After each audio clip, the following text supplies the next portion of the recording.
Greetings, outcasts, freethinkers, narrative questioners, dot connectors, and genuinely open-minded and outright curious inhabitants of whatever realm we exist in at the moment. You are about to embark on another free first-hour episode of The Melt. If you find yourself wanting to dig deeper and have the desire to join the conversation during our monthly Melt meetups, you might want to consider becoming a monthly subscriber. For as little as 3 lousy Babylon hokey-pokey tokens per month, you can have access to full-length, early, and exclusive episodes. Just visit patreon.com/themeltpodcast or click the link in the episode notes to set the process in motion. It's simple, painless, and very well might make you feel tingly inside. So without further ado, please enjoy the show! This is Hunter Muse. And this is Chris Snipes, and you are listening to The Melt.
Once one realizes that everything is interdependent and that all things, people, and situations are inextricably woven together, it's hard to not start seeing how things are connected and on how many levels.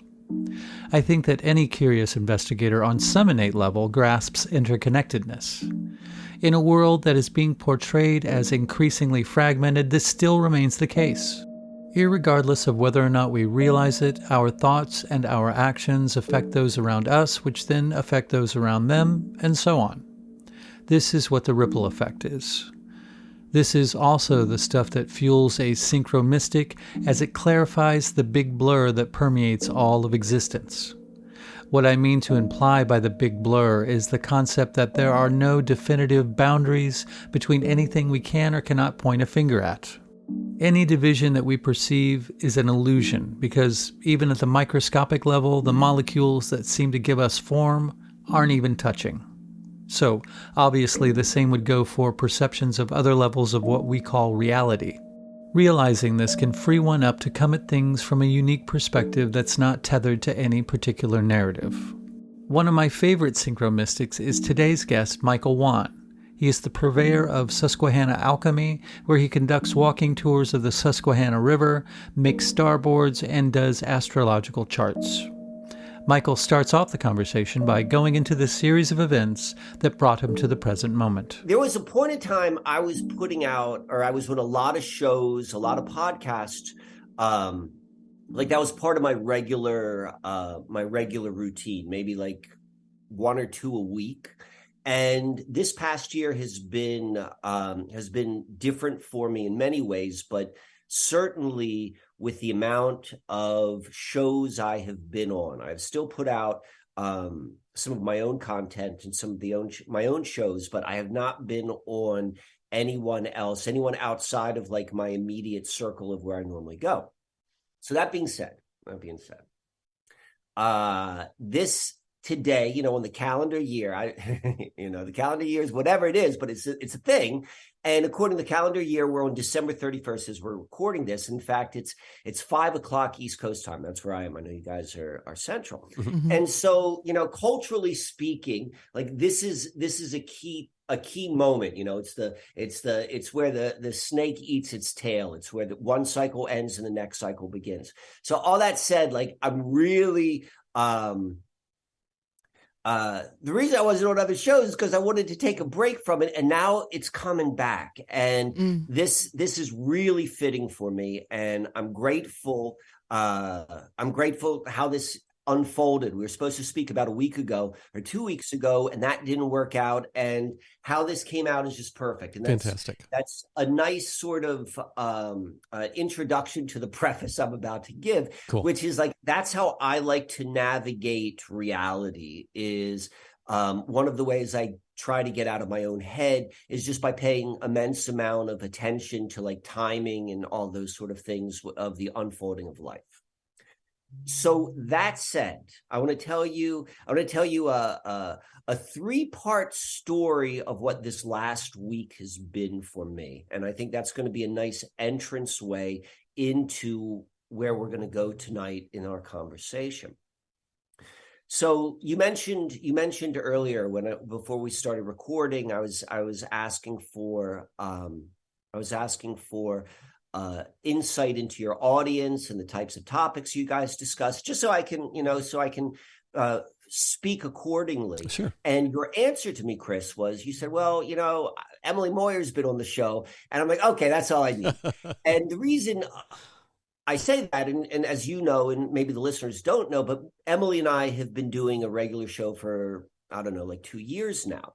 So that's where this story begins. So, Emily, we slowed down our regular weekly program, and now we record once a month. And that began right around the Thanksgiving time period, was the last time when we were doing the weekly call. And just last week was the first time we reconnected since that conversation. It's the longest time that we've kind of like been apart from conversation.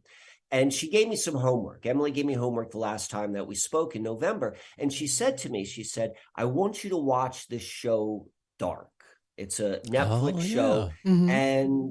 And I purposefully limit, almost like completely cut out any sort of like cultural chaos in my mind. Mm-hmm. So I'm thoughtful about the shows which I watch. I hadn't watched a show for a long time. I'm like, okay. And I watched it. I watched Dark for Emily. I didn't watch the whole season. There are 3 seasons of it, but I watched the first 2 episodes from season 1.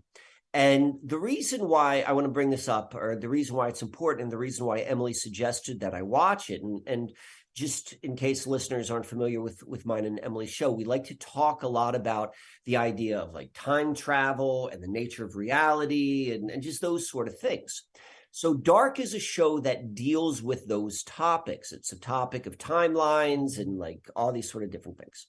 And the reason why she wanted me to watch it was right at the end of episode 2 of season 1.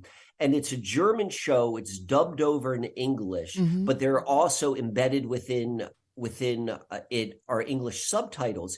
And right at the end of episode 2, a boy who's missing, whose name is Michael, it says his name. So you see that in the subtitle, or in the subtitles they include. And then the character writes down a German word, and he writes down the word for when, which is Wann, W-A-N-N. Wow. So my full name, Michael Wann, like appears on the show. It's like kind of like time travel character. Right. So it's like, you take whatever that you meaning into that. Like I note that, but I don't want to go too deep into that. But so I'm like, okay, so that happened. So that's story number 1. So that began last week.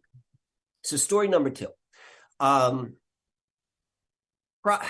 where to go with this? So, the very first of my of the last name Wann, if I were to follow that ancestry.com history, what's told to us in ancestry.com, like however real that is, like, that's what it is. If I follow that back, you can go and see the first Wann of my DNA lineage that arrived in the New World came in the 1750s to Berks County, Pennsylvania.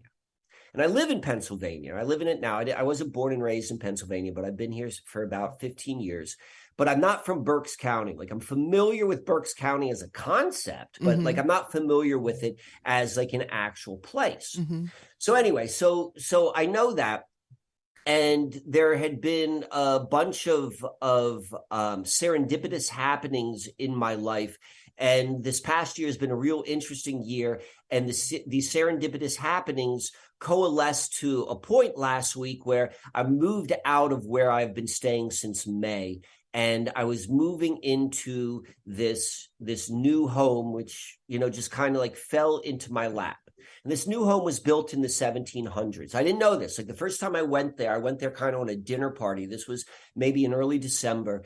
And the homeowner said, he's like, oh, this house was built in the 1700s. I was like, wow, I never would have guessed that. Talking about that. And it occurred to me that my family, this is the first time I've been in Berks County for some time, or definitely for a dinner party. And I'm like, I know that my family, is from Berks County. I'm like, I just wonder, like, how close, could I find that information? Like, how close was my ancestral line, my grandfather to the eighth power? How close was he to this location?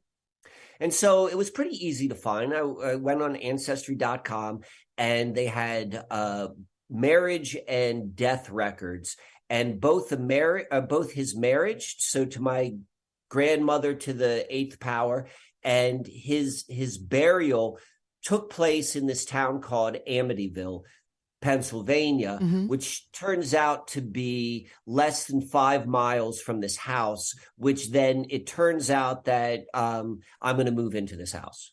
And so I'm like, okay, that's kind of strange. But where it gets even stranger is the signing of the lease was December 27th. And in the ancestry.com information that was shared, it says like the marriage date, and the marriage date was December 27th, 1766. Wow. So I'm like, okay, so I just so happened the serendipitous unfolding of my life, that I'm like in the same place. I'm in the same place, like literal geographical place, like less than 5 miles is like, where the lineage which eventually birthed me, and Michael Wann, that was the question which Emily was asking from Dark. So like that comes into play. So that was like 2 days after watching Dark. So we're starting to build something. So I'm just like watching this. I'm watching it from the sidelines. And when I say watching it, I mean my life. And I am back at the place where I was staying. I've since moved out of there, and it was maybe my second to last day. And I had a wonderful time there. And it was at a place in southern Lancaster County called Nome Countryside. I was the nomad in residence. That was my official title. And it's in a very rural part of Lancaster County. In fact, it's surrounded by Amish farms. And the road to get to Nome Countryside is actually like a connecting road, but it's unpaved, to give you an idea of how frequently it is used. And I like to sit on that road and just, it's for a variety of reasons, but one of the things I like to notice is the traffic that goes by. It's typically just like locals, and often it's Amish on the buggies, and it's just kind of like, it's a thing I like to do. So 2 days ago, after the Michael Wann, after the being in the same place on the 256th anniversary of my lineage's beginning in the New World, I hear this car coming up the road. And I'm sitting right by the side of it on this little stoop. And the car, it's probably like if I were to guess, like a mid-'80s Jeep Cherokee, when they still used to have the real boxy designs, but it's in like excellent condition. And it had wood paneling, like that 1980s wood paneling that see. I love that stuff. So I'm seeing it. I'm watching the car come up. Like, I'm already feeling all sorts of like warm and gooey nostalgia, because I like it brings back all of these like visual memories. And the car pulls up, and it's unseasonably warm. The week before, it was bitter cold in Pennsylvania, and then it was 50 degrees. It was 50 degrees. I'm sitting out there. The car is driving up, and then it stops. It stops right in front of me. Window rolled down. So I stand up and I walk over to it. And it's an old timer. The guy had like a white beard, and he had white hair, and he had it tied back into a ponytail, and he had kind of like a big belly. We're coming out of the Christmas time season, and I'm like, this is what the guy who is the department store Santa Claus looks like when the other 11 months out of the year. Yeah. Like, that's just like kind of what he looked like. So I walk over to him, and he looks at me, and I look at him, and he says this is verbatim. He says, "Are you lost as well?" Like, I mean, that's a real, and he said it like, I mean, it's obvious to me that, like, he's being funny, but I don't know what, like, he's being funny about. Like, that's a really deep question, right? Like, are you lost as well, brother? And it's like, but then also, we're in the middle of nowhere. Are you lost as well? Could be all sorts of things. Right. So I look at him and I go, nah, I know exactly where I am. I'm feeling big in my britches right about that moment. And so he kind of nods his head. He's like, okay. And he says this to me, and it's funny because you guys are in Kansas. He says to me, well, are we in Dallas? And I'm like, Texas or Pennsylvania? Because there's a Dallas, Pennsylvania. Right. And he's like, Texas, of course. And I look at him, and I say to him, I'm like, I think you must have taken a wrong turn somewhere around Missouri. Like, we're having this whole conversation is like unfolding, and so he nods his head. He's like, okay. And this is literally how it's happening. And I'm watching this unfold from like outside of myself. I'm like, this is a crazy interaction.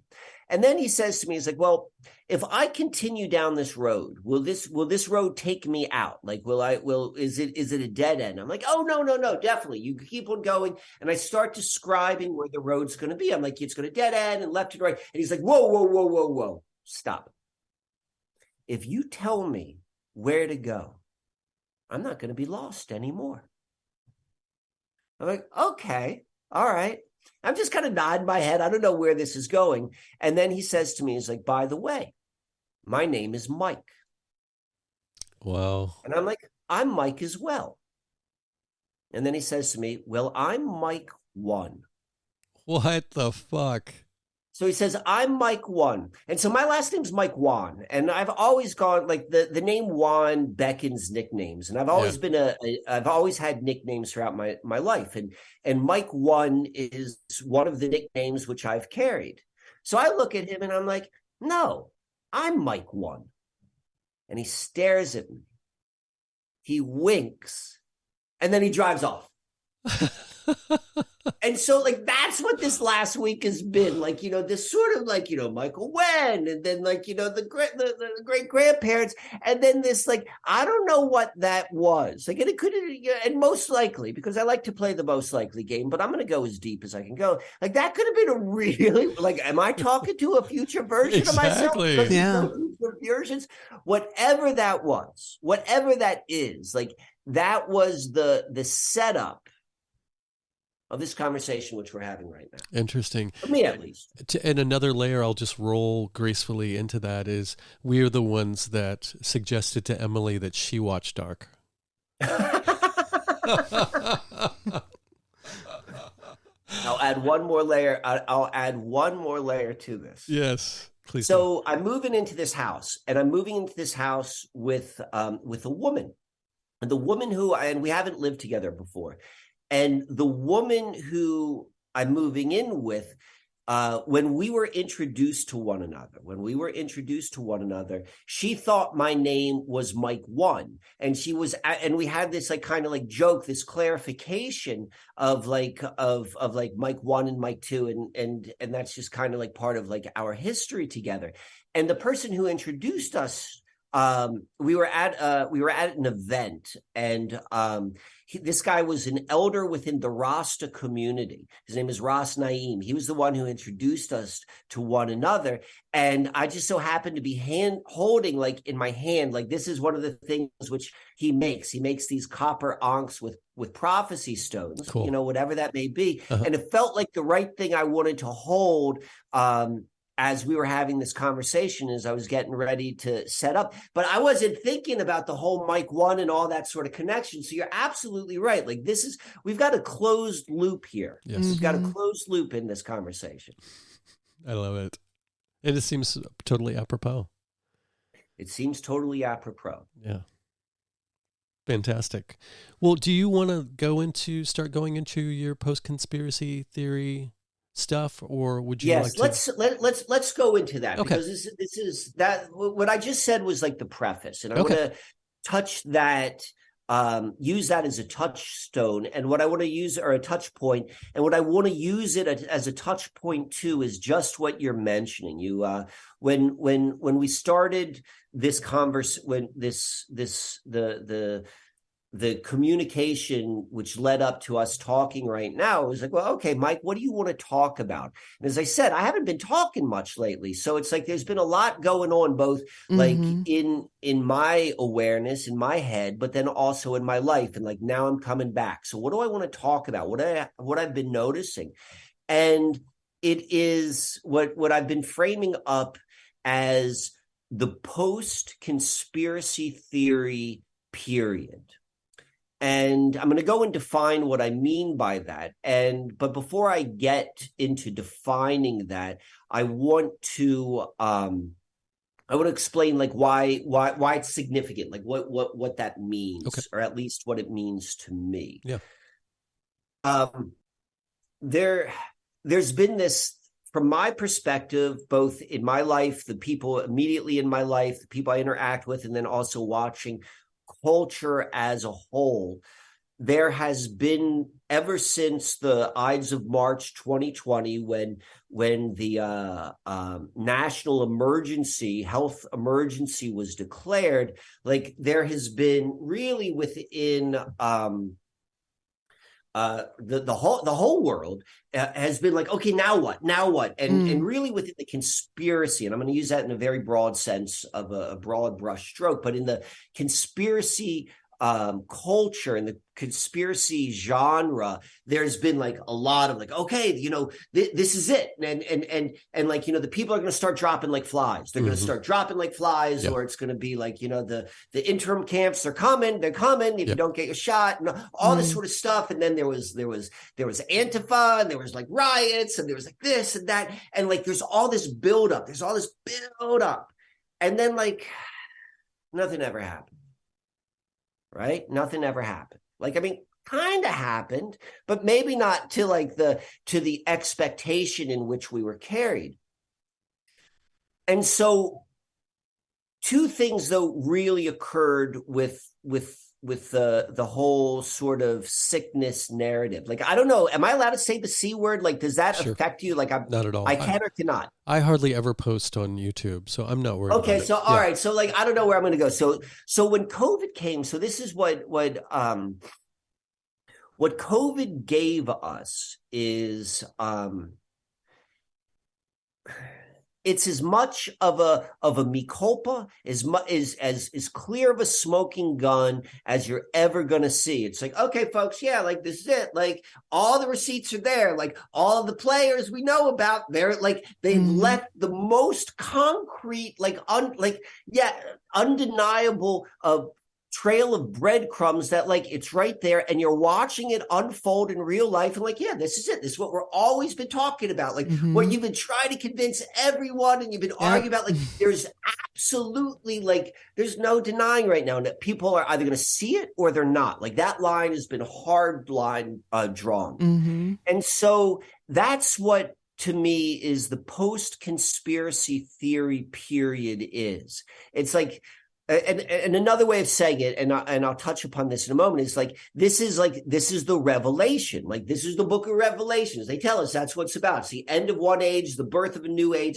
This when we tell you, we reveal this is how it is, and you saw it. Like all of those things. Like if you were ever like a really truthful to yourself conspiracy theorist, you always have to hold within you, like, well, it might not be accurate. I think this is the most logical conclusion. It's the best conclusion I can reach based upon all the information. But if you ever believe something like 100% without 100% proof, and you can rarely ever have that, well, then you become a true believer. And a true believer is like, it doesn't matter what you're a true believer. You've checked out a part of like your ability to be cognitive. So Exactly. This is about as real as it gets. We've in this post-conspiracy time, we had all this build up, and now it's like, now what? And we're in this period of now what? And I want to go into that conversation in a moment, but I want to go into like the conspiracy theory period before we get into the post conspiracy theory period, because I think it's relative, or it's relevant, excuse me. So I'll go and I'll start with that. Conspiracy theory really like moved out of the basement. That's always been the pejorative kind of like insult is like, the basement dwelling middle-aged man, like, with all that. And there's probably an element of truth to that, because only a person who lived like that, who was so disconnected, who could zero in, could figure it out. And that was true when they were talking about in the 50s and 60s, the 70s, the 80s, and in the 90s it started drifting out. And you could go and see like popular culture has been preparing the generations to begin to see life different.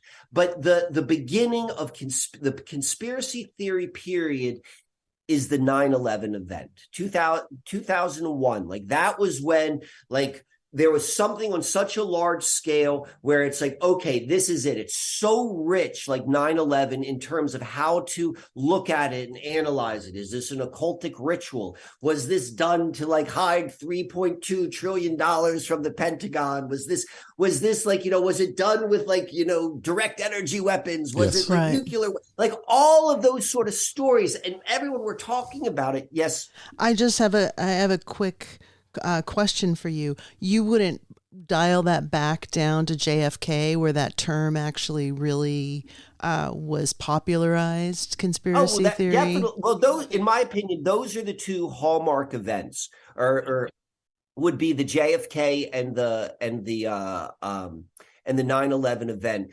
But it wasn't until 9/11 that like conspiracy theory, like, I mean, people may have talked about like the JFK thing, and there was like, Lee Harvey Oswald, but it was still kind of like, it wasn't like, I mean, James Shelby Downard, like he introduced the whole idea of like synchromysticism in the JFK assassination in the 1970s. I believe that's when King Kill 33 came out. But that was a basement dweller. Only a basement dweller's reading that.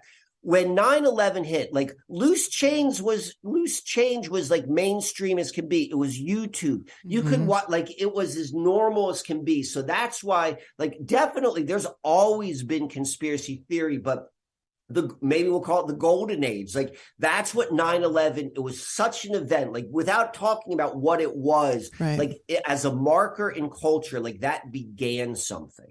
And I'm using it as like a touch point. It brought it out of the basement, is what you're saying. It brought it out of the basement. It didn't solve anything, because it's like, it died out as a debate, because I think everyone got tired of having it. But probably like from 2010 to 2015, like all of the arguments never advanced. Like you either thought that architects and engineers for 9/11 truth, like that had legitimacy, or it didn't. Like, like that, those lines, there was no convincing, like those lines were crossed. So I'm looking at that as a touch point. So our starting point, because what I would say would be, and COVID is our end point, and we'll get to the actual date in a moment. But there's been so much, like there's so much has happened from 2001, let's say, to 2020, those 19 years. And if you go back and you look at whatever was like the hot topic of the moment, like, I mean, there was that shooting in Orlando for a while, it was like huge. And there was like shooting in Thousand Oaks. And there's like Aurora, that was a big one. But if I were to pick one to be my like kind of in between point, I would say, and I'll explain the logic, the most important, the most agreeable, it's subjective, but I think it's objective criteria for why I'm going to say this is the point we want to use. It's Sandy Hook. It was the Sandy Hook event. And the reason, I mean, there's all sorts of reasons why we could talk about Sandy Hook as being like, the like number 3, and it's a little bit different. It has a different flavor and feel and effect within the human psyche. And because all of this is like human psyche manipulation. It's the very fact. Do you remember when Sandy Hook happened? Do you know when it occurred? Mm-hmm. So the date was December 14th, Yep.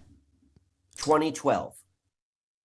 And so do you remember what happened 7 days later, December 21st, 2012? It was supposed to be the end of the Mayan calendar, right? It was supposed to be the end of the Mayan culture or calendar. And that was going to be whatever that was going to be. Like that was another one of these, like, so we've got some pretty big buildups. We had the Y2K, like the build up to that, nothing. You had the 2012 buildup, nothing. So like, that's part of like so what happened when Sandy Hook occurred, like if you could just imagine this as like a regular person or even a conspiracy person. In fact, I think those lines were crossed. Everyone who was on the left side of the fence of 9/11, as soon as they saw Sandy Hook, they're like, yeah, I know exactly what that was. And everyone who was on the right side of the fence saw, oh my God, I know what that was, you know. But what makes that event so unique is all of culture. All of culture was in this slow build up to 2012. Whether or not you put emotional currency into something happening at the end of the Mayan calendar, or you just thought of it as an interesting thing, which is capturing the attention of kooks, because it was like a big Hollywood production. Like 2012 was a movie. Like everyone was talking about 2012. There's all of this build up, build up. And then that event happened. And that build up was very, very unique. And so because of that, I'm going to say these three are touch points on a line, a timeline, a linear timeline of this conspiracy period, which I'm going to say began in September 11th, 2001, and concluded at COVID. And so this is where I'm going with all this, because I have a point with all of that. I'm sure you do. Talking. I'm going somewhere. I know you have a point, Michael.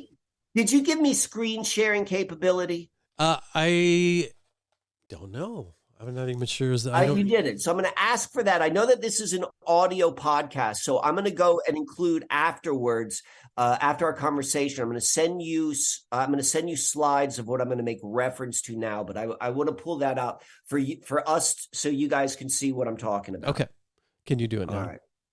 All right. So I think I'm good. So okay. All right. Cool. And you guys see this right here? Yes. You can see this, like. All right, so we've got like right here, we've got World Trade Center destruction, Pentagon explosion, 9/11, conspiracy theory moves out of the basement. The conspiracy theory was too big of a pill to swallow by most, and 9/11 had so much like plausible deniability. Like people could really like intellectually say like, I don't think that happened. Yeah. Because one of the things that 9/11, and this is true with all conspiracy theory, why so many people are unwilling to go there, is because the implications are right. if that's a lie, yeah, what else is a lie? Exactly. And then what can I stand on? That's a big pill to swallow. Oh yeah. So okay, so that's just describing the nature of being human, and this is like having an empathy and compassion for all human beings. So okay, now we got Sandy Hook, 2014. This is when it happens. Time to the Mayan calendar, and then we've got COVID.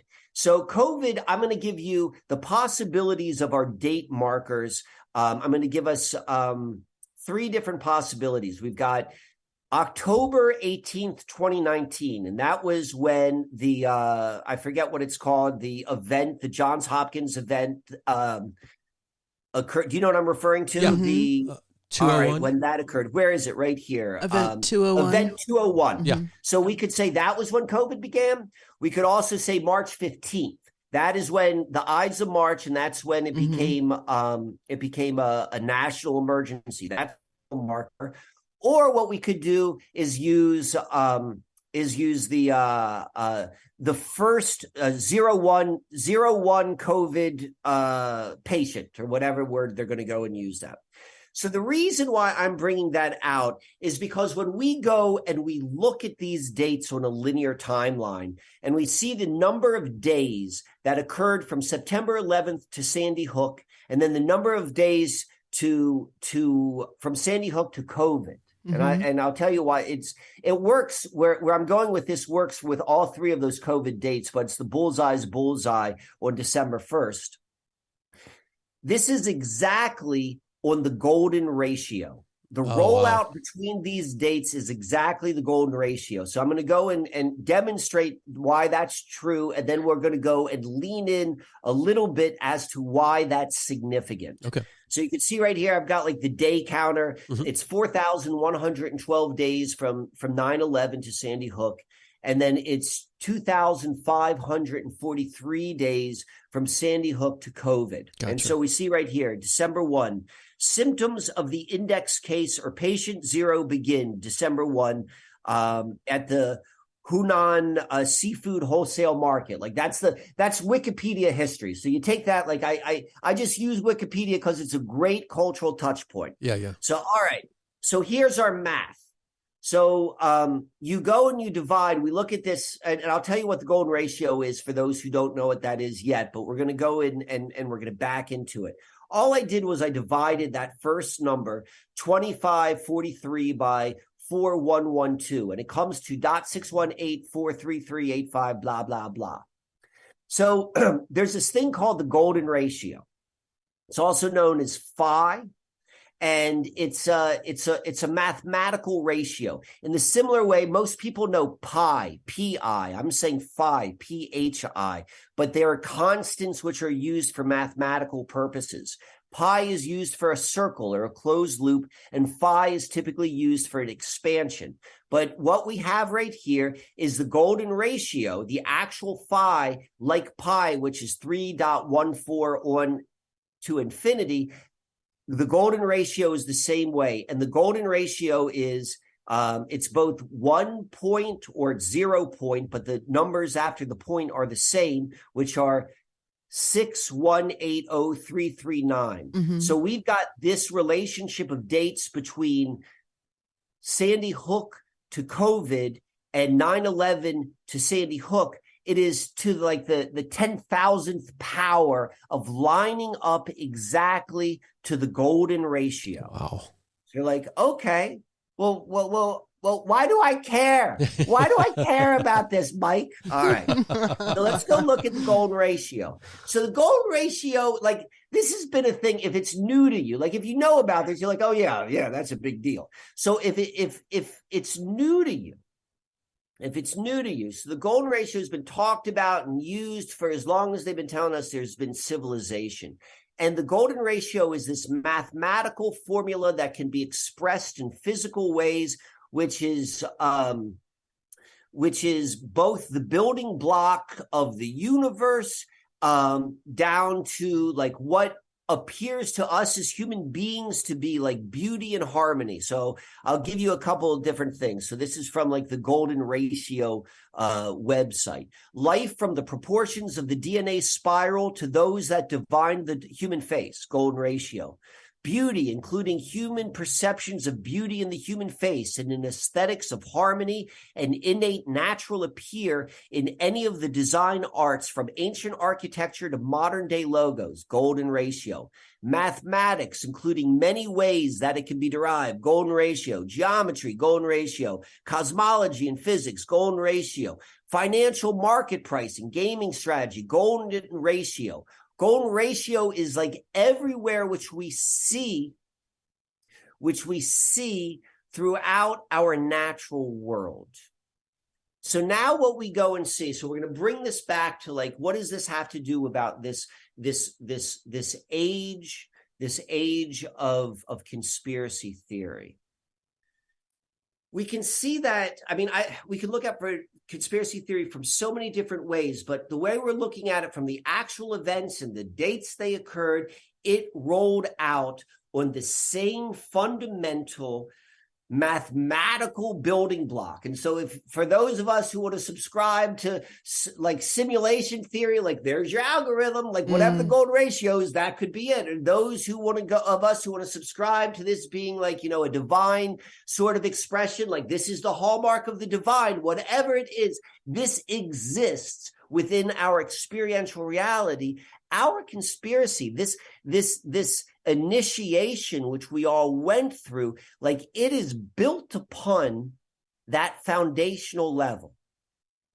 And so I'm gonna pause in a moment where, after I pose this question, because I want to hear what your thoughts are, and we'll see where this goes. But this lends itself to this: now what? Where are we now? Because you're going to go and look at what I just said, and if you can grasp the significance of what that was, it's either that the hand. I'll give you three choices. So I'll give you three options. Maybe there are more, but I'm limited to three for our multiple choice discussion. So either that the hands that control reality from behind the scene are like, you know, this is how they do it. Like they understand the natural workings of this reality, and they're going to do their magic based upon it. So it lines in on that, and they sew in their storyline in there. That's a good possibility. Yeah. This is option number 2, but maybe it's actually 1A. The hands that control all of our reality, that dictate all of this sort of stuff, they're actually our friends, and they're doing it in such a way so that we can figure it out. And at the end of the day, none of the shit really matters, and this is the way that we all learn it. You know, that's a possibility. I'll go with that. Or maybe this is just natural. This happened, like however these events happened, and maybe none of them were conspiracies. Maybe they were just unique events that just happened in life, and they just happen to unfold on the flavor of the golden ratio, and all of the other truths are there as well. No matter what, it happened. And so where we are, like particularly like me and you and all the people who've been kind of like following along for this past 20 years, and we're finding ourselves in this like now what position. You know, this is where I want to begin our conversation. Like, now what? Like, all of that's been done. All of the proof is out there. Now what do we do? That'll be my first thought. Do you have something to launch into, or otherwise I will? I'm echoing. Trippy. Well, I will defer to you because I'm still formulating digesting my all of that. thoughts. Well, as far as the three options are concerned, I think the conspiratorial side of me would react to number one being the case, where there's a certain rhythm to nature, there's a certain sky clock that we can tack events to, and that have, you know, there's vortexes of energy that. Vortices, I guess, would be the plural of that. Vorti? Is vorti a word? God, I want to use it. Vorti sounds like the ambassador to the Andromeda galaxy. I am Vorti. But I like Schwab. it. Exactly. So yes, and so that would mean these people in positions of power would be taking advantage of these moments in time to utilize them to their advantage. But as far as number 3, I don't think number 2 is on the table, for me at least. Number 3 is that they happen naturally, which I feel may be more accurate in a sense, because sometimes I really have a hard time thinking that these higher-ups have the wherewithal to coordinate and choreograph all of this stuff as gracefully as they do. I mean, gracefully maybe is not the right word for that. So maybe it's more just they're just as subject to the rhythms of the universe and to these vortices or vorti of energies and frequencies as the rest of the people who walk around being oblivious to the rhythms of the universe and the fact that they co-create reality just as much as anybody else does. So I'm between the two extremes on that one. What's your take? Well, I think people are dropping like flies, and I think there's so much cognitive dissonance with people who kind of just go along to get along, that they're not really wanting to connect the jab with people dying, and then the number and the amounts of people that are dying, I think, are being suppressed. So I think that there's probably a lot more death that's happening. People are having all different types of health issues, and they just don't want, it's the same cognitive dissonance as with 9/11, where they just don't want to put the pieces together, because then it makes them complicit in this lie. It makes them have to take responsibility for the fact that they urged family members or they urged themselves to go out and get the jab. So I think there's an element there that's interesting and kind of needs to be addressed. I don't think that this is natural. I don't think that it is part of some natural cycle that's happening. Where I get confused is, why don't they just fucking kill everybody?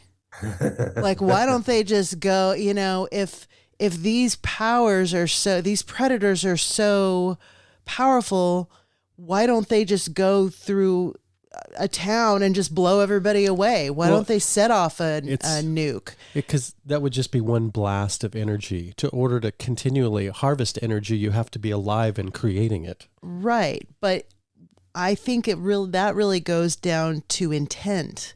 Like, what is the intention here?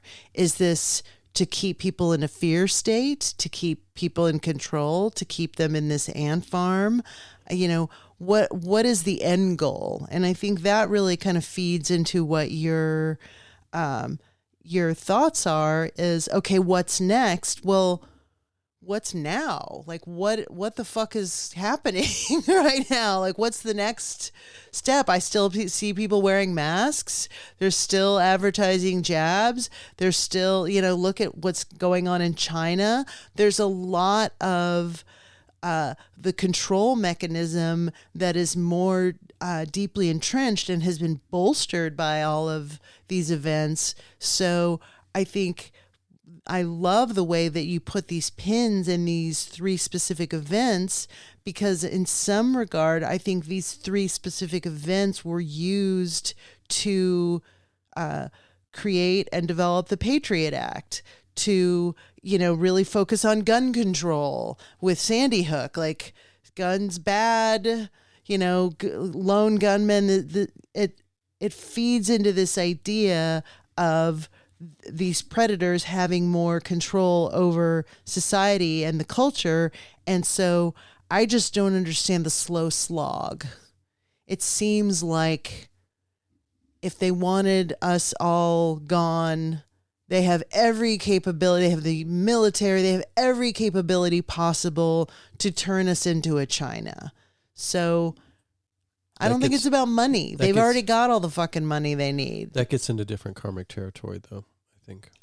Right. But if they don't believe in karma, so what? It doesn't. It's there whether you believe it or not. Anyway, sorry, Michael. So I'll tell you, it was a little bit of a rhetorical. Like, when I asked that, I at least to myself, I'm being rhetorical. Sure.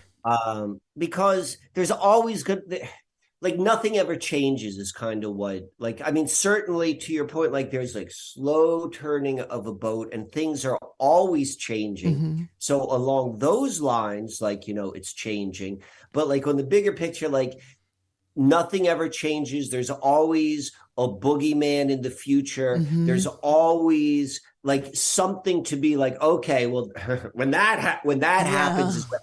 And so when I ask what next, I'm asking that to our community. And who's our community? The people who've been like on this boat for a while. We've been on the lifeboat for a while. And so it's like it's been done. Like they like, this is it. Like, you're either like, the people are going to see it or not. And whether or not like you see it, that this is really how the world works. Like, there's an entire program that's been planned out for 200 years, which everyone's just like stepping in, like the QR codes and all of that. That's all friggin' true. The what next is this. And this is where I want to go with like what conspiracy theory is. And then we're going to get a little bit deeper as to like maybe even the nature of reality. Okay. Can we go there? Absolutely. Please Fuck do. All yeah. right. So at the end of the day, the answer to the question is like, well, whatever story you tell yourself, whatever story you internalize, and this is just how human beings work. It doesn't matter whether the story's true or not. Like, that becomes your life. I told you a story of like 3 things. I watched a friggin' TV show, I bought a lease, and I talked to a kook, and I tied it into this mystical sort of thing. And it's like I'm not like saying whatever Mike chose to go and put his value on, like, guess what? Like, that confirmed, or like, that was it. That's how we work. And that's the nature of experience, or the nature of the human experience, at least. So if we go and we look at conspiracy theory from like the most general sense, like not the sense in terms of like, getting to the bottom of it, but more so of like, what is it? All conspiracy theory is a reframing of narratives, of a whole bunch of stuff that like really don't affect you so much. Like maybe in the future, now that you have a point of reference, but like it changes the way you see reality. And every single person who's gone through that initiation, who is like, I once believed this is how the world worked, they found out all this other shit, like the world doesn't work that way. Like there's a small group of people who are raised by parents who are like, listen, I'm going to tell you from the get-go, son, this is how the world works. So that person never went through it. But for like the regular folk, like you go through that. When that change happened, you changed. And what changed was your inner world. Everything you saw, and this is like the most general way, like your life changed, the decisions you made, like, this is what I'm going to do. Like it changes life. It changes your inner world. And this is because what conspiracy theory is, like this period of conspiracy theory is a consciousness exercise. Because all conspiracy is it is a reframing of one's inner world. And the inner world is all that matters. It is the most foundational thing for all of this. And I want to go a little bit deeper into like how I'm going to, the framework or the model I'll use for the nature of reality. But to look at this time period, like if we can begin by looking at it as an initiation, every single person who's gone through it, every single person who has like gone down 1,000 different rabbit holes and is like, looked at the ambassador from the Pleiades, or like, who's gone and looked at every possibility of all of these things we would never know would be factual or actual or not. Like, those are exercises of breaking down and building up new ways of your inner world. So, all right, why does that matter? Because our experiential reality as a human being is like, this is how it works. You got an inner world. Your inner world is made up primarily of definitions and meanings. Like it's like comes in from all sorts of different things. And then there's an outer world. And then the two are linked, and things happen, and you interpret it, and you go and you make choices because of it, and like things happen. There's an element unexplainable about this.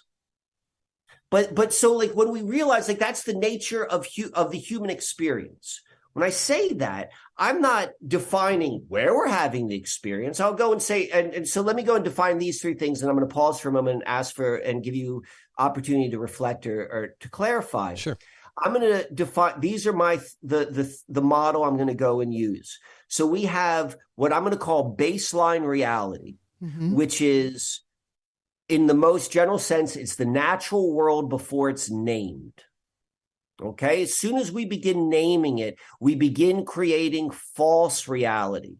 Everything, every culture, every time we talk, like that's a false reality. That doesn't necessarily mean it's false reality is bad. It just means it's not real. The moment you call a tree, that's just what it is. It's like that's part of the human experience as well. So we've got our baseline reality, which has no meaning whatsoever. We've got the false reality, and the most strongest false reality, which we're all sharing together, is called culture. Mm-hmm. That's the biggest false reality. Yeah. And then there's where does the baseline reality exist? That's the greater mystery. I don't know. That's outside of my pay. That, I can't answer that. I don't know that answer. Right. But what and in some ways, I don't even think it's a worthy conversation. What I think is worthy is understanding how we live and living in this reality, and because that's all we have to do or deal with. So I'm going to loop this back before I pause, which is, if that is the case, if that's where we're having this experience, and our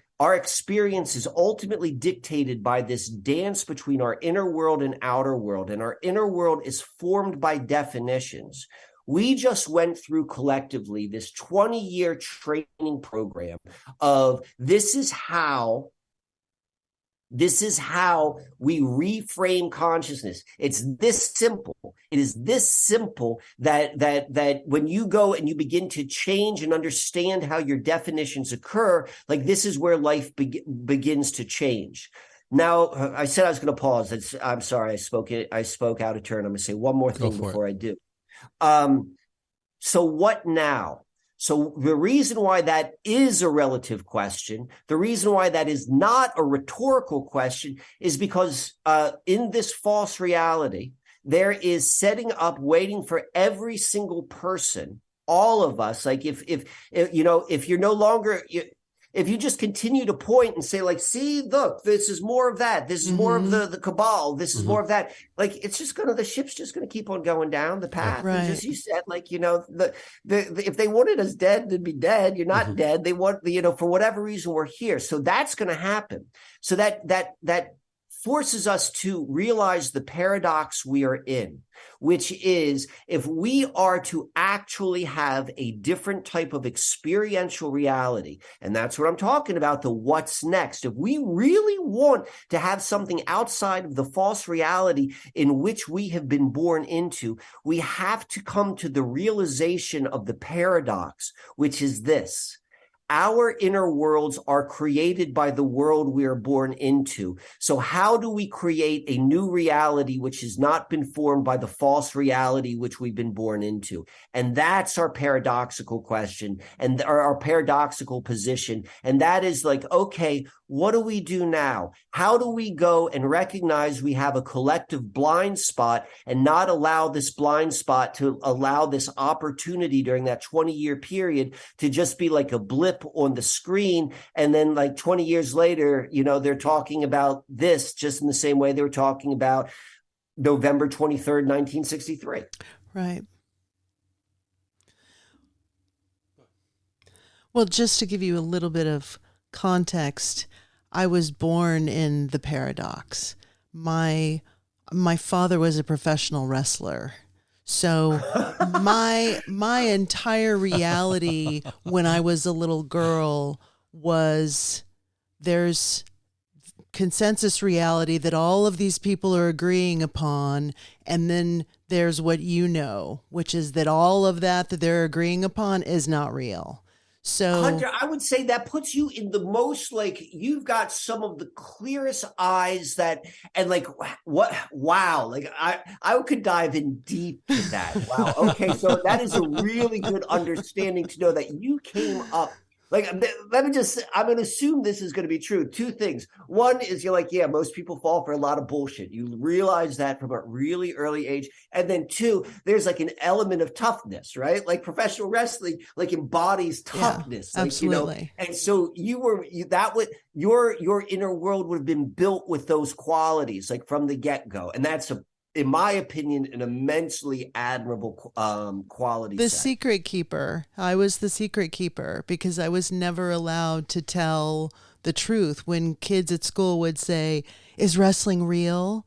I had to go along with the lie and say, "Yeah, of course it's real." So that's one side of my family. The other side of my family is my grandfather was an electrical engineer who helped start the NSA.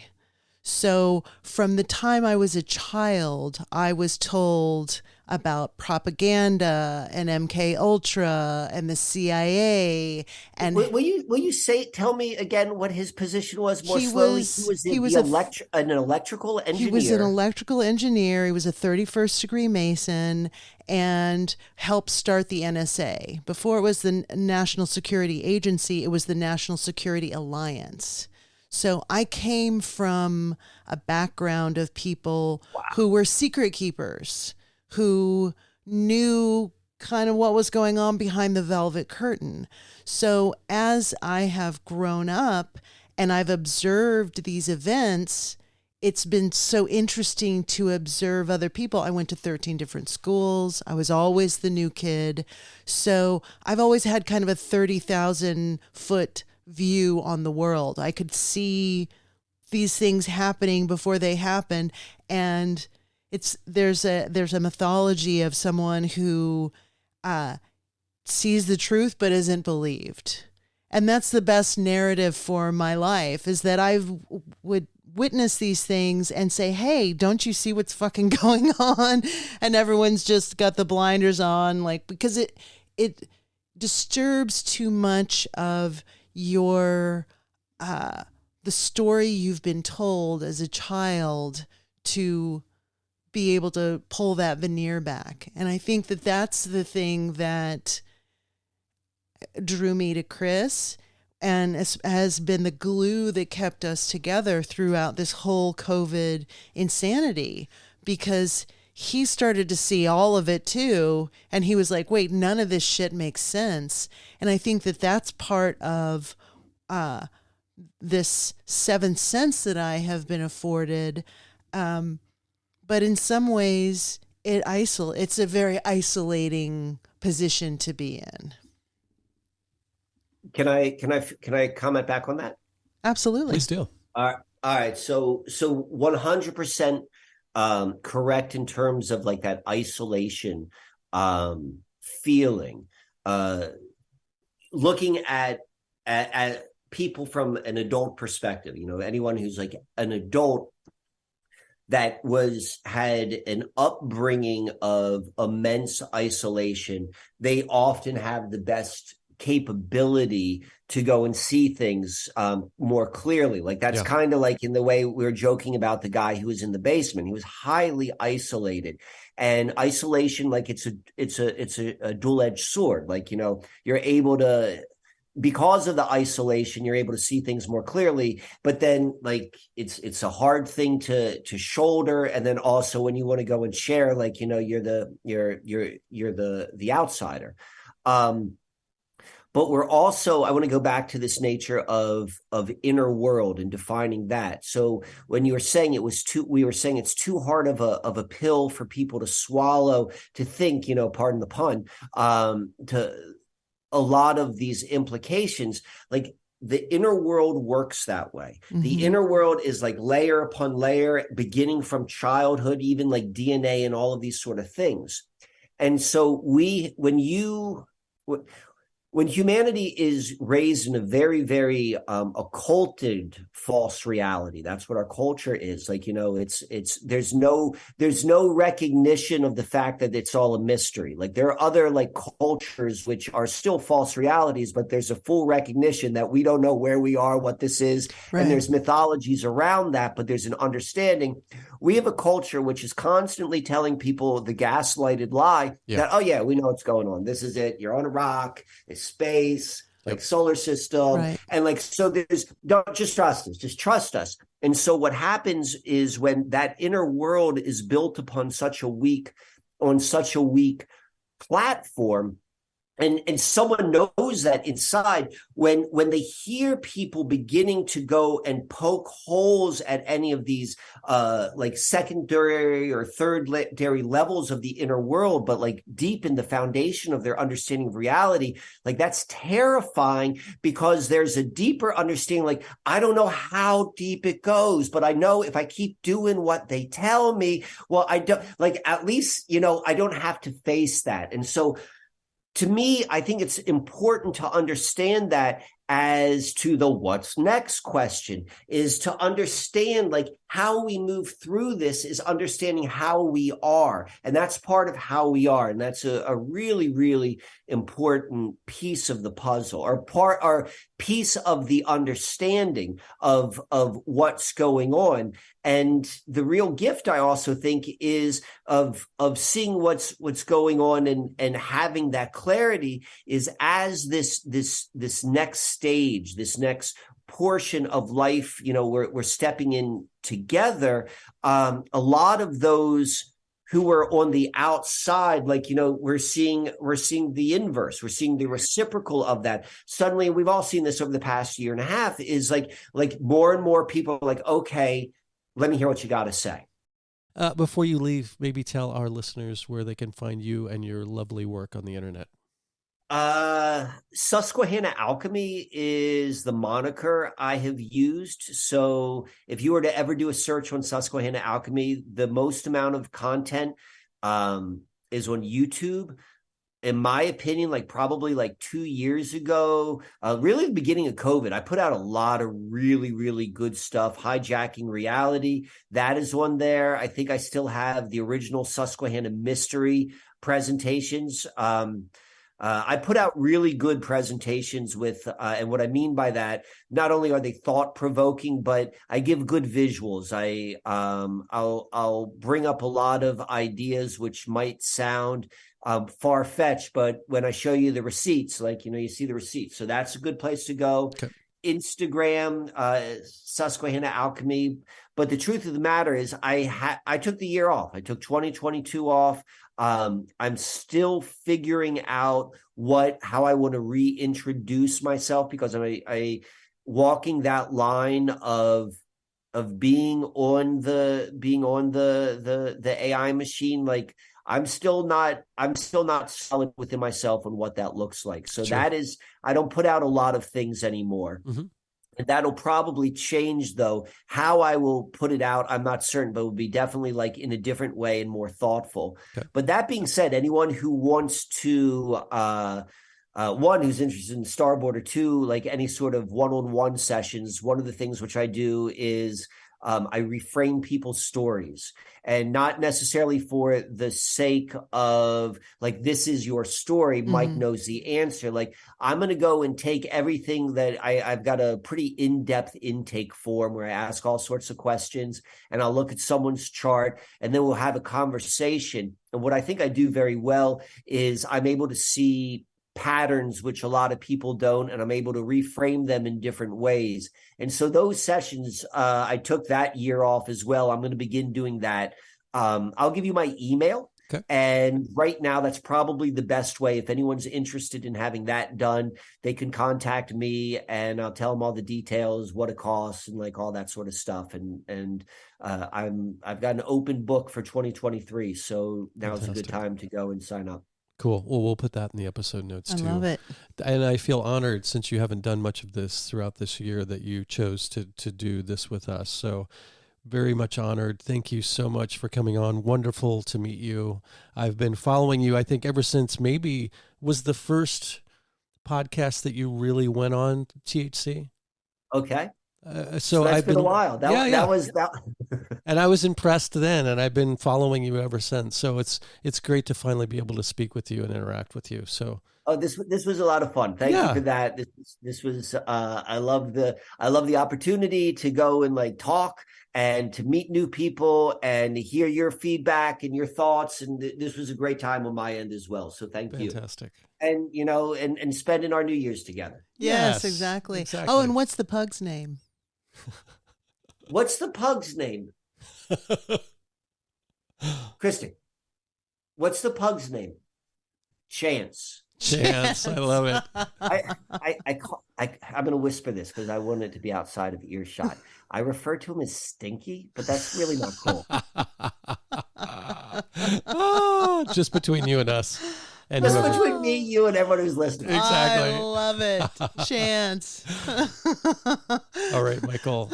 Have a happy new year, and I'll be in contact when this comes out for sure. And I'll get back to you about the Twin Peaks project. All right, fantastic. Thank you so much. Take care, great brother. to meet you. Bye-bye. Farewell. Likewise. Starting with a laugh again. Oh, always. That was awesome. Yeah. I love Michael. He's very playful and highly insightful. Yeah, I was very impressed with his math skills. Yeah, no shit. Connecting phi and pi and, those three events. That's the kind of conspiracy theory that I can really sink my teeth into. That was amazing. It makes sense that him and Emily Moyer are tight because they're birds of a feather, to be sure. And it would be great to rope him in on the Twin Peaks project. Man, my voice is really going. Can you say most of this? I like it.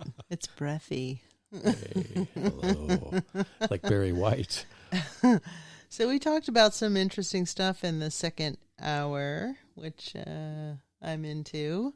Like he mentioned the starboard again, and talking about natural astrology versus common or cultural astrology. That was super interesting. The Susquehanna mystery, Susquehanna River. We talked about Kobe Bryant a little bit, touched on that, which also was super fascinating. I would really love for Michael to do my chart and just get his take. Yeah, my chart too, and a group chart if possible. A couple chart. Yeah, like a combination combo platter. No, it's called why can't I think of comprehensive? No, that's not it. Just a couples chart, isn't it? Yeah, sure. Like a couple skate.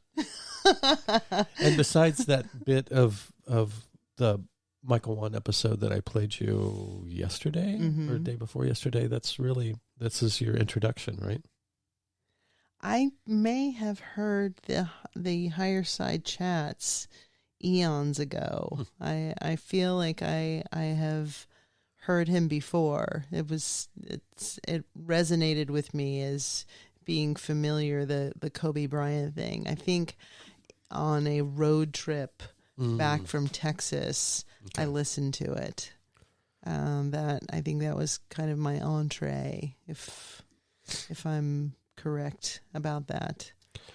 Yeah, there's something that I'm really drawn to. Whatever animates Michael Wann, I'm compelled by. Like, as I said, he seems like a very playful, curious soul, and that resonates with me. I think when you're exploring this territory, which can tend into the dark woods, it's easy to become sort of embittered or heavy, or it just can weigh on you after a while. But he keeps it light and frolicky, and there's a sense of wonder about it, and that's the way that I come to it. Yeah, I think that was one of the things I was trying to touch upon, is that when you are born kind of out of consensus reality and you get a sense of how indoctrinated people are, it's extremely easy to approach life with a sense of egotism and maybe even a bit of narcissism, like, oh, I've got this all figured out. Like, I know what the fuck is going on. And I think that's a dangerous place to live, because it is extremely isolating to be in that headspace. Absolutely. And so to, be able to understand how important it is to be humble, and I would say that's been the greatest gift of the whole COVID situation, is that it's moved away from the JFK assassination, where there was this collective trauma that happened in the United States, and an innocence that was lost, from every angle and every aspect of what people call reality. And I think that in this situation, the stakes were so high that it's easy to get really, really fanatical about it and kind of lose perspective about your point of view when you are kind of against the jab and against all of that shit and against going down that road. And so, you know, some people I really, really love and really care about have been jabbed. My father, my best friend, you know, people that that are kids, you know, these people are very close to me and I really care about them and I don't want anything bad to happen with their health. And so I think that has humbled me because it's not just like, oh, that person over there that I don't know, that I'm not really involved with, and it doesn't really matter in the grand scheme of things if they get hurt. These are people that are in my sphere that I love. And so I think that's been the humbling part, is just kind of seeing all of this and saying, you know, I want to intend the health of this planet. I want to intend the health of the inhabitants of this planet. I don't want to wish ill on anyone, even that little worm Fauci. Like, I don't want to perpetuate this negative energy that is easy to get swirled into, because I think that's a poison and I don't want to buy into that poison. And what he was saying about baseline reality and fake reality or false reality, I think, he did sense that I was a little triggered by that, because I don't think I understood what he meant, but sometimes often semantics are very important depending on what word you use to describe something. But I think there's a difference between what he describes as false reality. There's many people who walk through life very unconsciously, and they're not very self-reflective, and they don't spend a whole lot of time going inward and analyzing and going into what their motivations are for their behavior, or where their thought processes may stem from or begin with, and why they have taken the direction that they have gone, whether that be from some outside stimulus or from some experience that they had in their life that drastically changed the way that they thought, or whatever. It doesn't matter. So I think when you're existing in that sort of somnambulistic state, it's easy to build a false reality because it's not really based on much of something of any depth or much depth or well-founded, might be a better way of putting it. But there's also another version of that reality for people who maybe are more self-aware and are very familiar with what their motivations are for their actions and their thoughts, and they've spent a lot of time mapping the way that they think and what sets them off and what doesn't, and what their proclivities are and why they react to certain things in certain ways. And, you know, they've just mapped their minds more. So I wouldn't say that is necessarily a false reality. And that's why I said that. It doesn't mean that it's a reality that it has an inherent meaning in and of itself, but it comes from a different place than the somnambulistic reality. It's not completely false because it has some sort of weight and intention behind it, and the person who is manifesting that kind of thought is, you know, there's just more awareness to it. So it's entered into in a much more conscious way than just sort of chain reaction of knee jerks that inspire many people to react and parrot and say the things that they do on a day-to-day basis. But when you question why they do that, they might not even be able to tell you how that chain reaction of knee jerks started. Does that make any sense? Well, that's why I used the term hierarchy of reality. Sure. Because for me, there is a absolute truth with a big T, and then there's which is an objective truth, and then there's a subjective truth. And where the hierarchy of reality falls in that is that it's the top tier of reality is the absolute truth, the objective truth. And then as you kind of trickle down from there, then we get into consensus reality, which is the reality that is agreed upon, and then you trickle down from that, and there's the subjective reality, which is my reality, your reality, the reality of the people that are in our sphere, and how those people perceive the world. So I think it's really contingent on what you're trying to achieve. Are you trying to stay in your subjective reality because that's a safe egg and a safe bubble to live in? Or are you trying to penetrate that membrane and reach that hierarchy, reach that objective reality? And I think that's ultimately, as a human, I think that really should be the goal.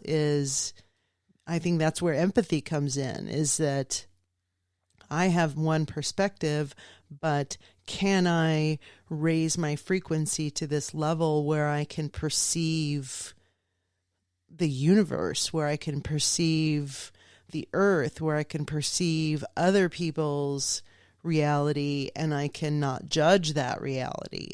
So I think that's the thing that we're trying to do, just in our own ecosystem, is not look at other people as the other, and not say, well, my reality is real and you're living in a false reality, or your reality is bullshit, because it doesn't resonate with me.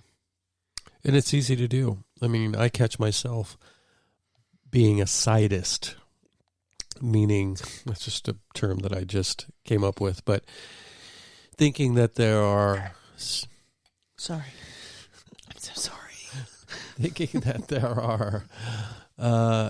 there are sides, in the sense that, this group of people is this and this group of people is that, even though that group of people may very, very well define themselves as something. That's their illusion if they want to live in that. But I would like to think that that isn't the case. And so, because I think a lot of this social engineering, not only to, disseminate fear and harvest whatever can be gotten from that, but is also to subdivide us in such a way that we don't even see unity or coming together as a possibility.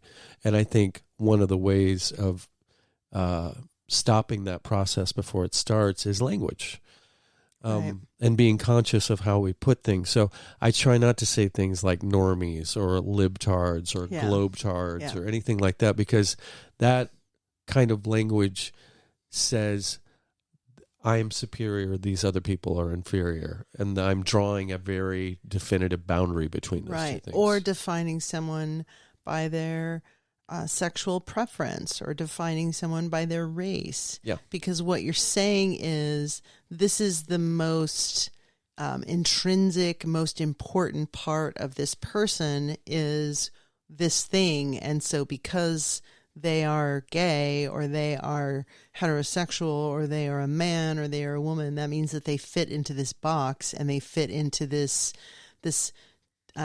taxonomy and this definition. And so that means they are an other.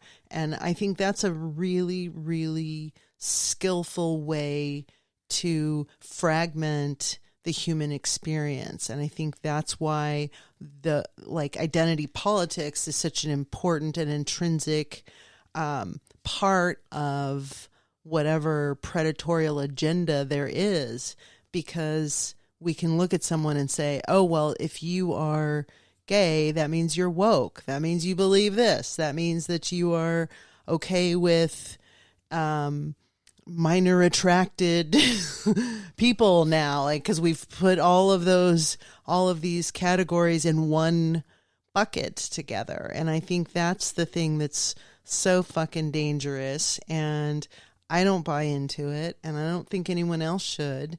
And when you go out into the world and you start to engage with people and you catch yourself doing that, it's really important to have that observation and say, oh, I'm doing this. I look at this person with a shaved head or weird hair, and I'm making all these assumptions about them based on how they're dressed or how they look that could be completely erroneous. Yeah. And don't buy their definitions of themselves either. That's their problem. How they define themselves is one thing. You can't have any control of that, but you can control how you perceive that person. So even though they might have green hair and a Black Lives Matter shirt and a rainbow necklace or whatever, that doesn't mean that you have to sum them up into those categories just because they do. You don't have to fall under the same spell that they've fallen under.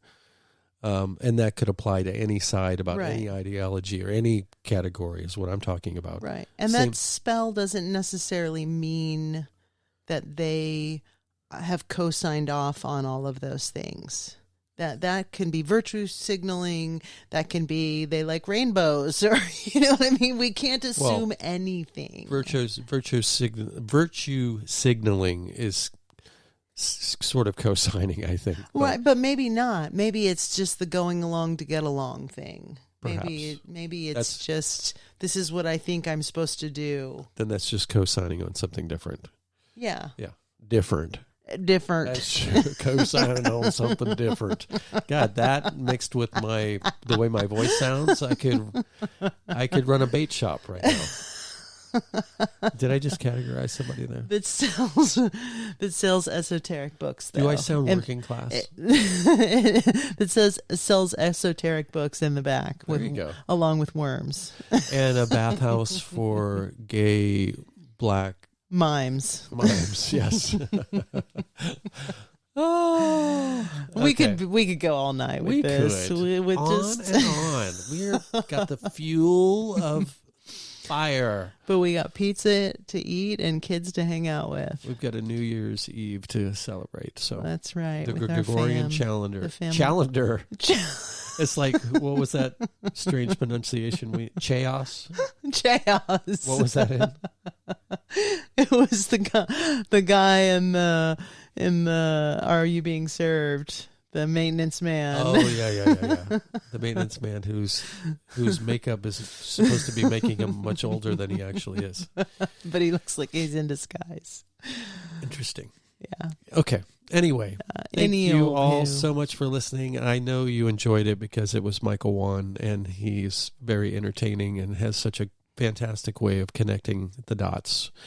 And we will definitely have him on again, at least for one astrological episode, but I foresee many more conversations in the future. Absolutely. If you would like to get a hold of us to recommend guests, praises, criticisms, casserole recipes, we seriously are thinking about putting out a book.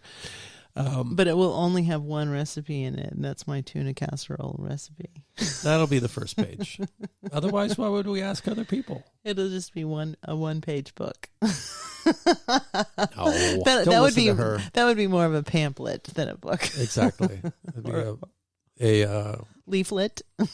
Yeah, what are those little religious rectangular? My God, my brain is out of it. They're tracts. What are they called? There's a name. They're usually yellow, black, and white. You know, I have no idea what I'm talking about, do you?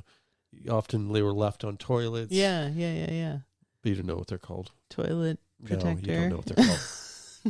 Anyway, the Melt podcast at protonmail.com or hunter-muse at protonmail.com.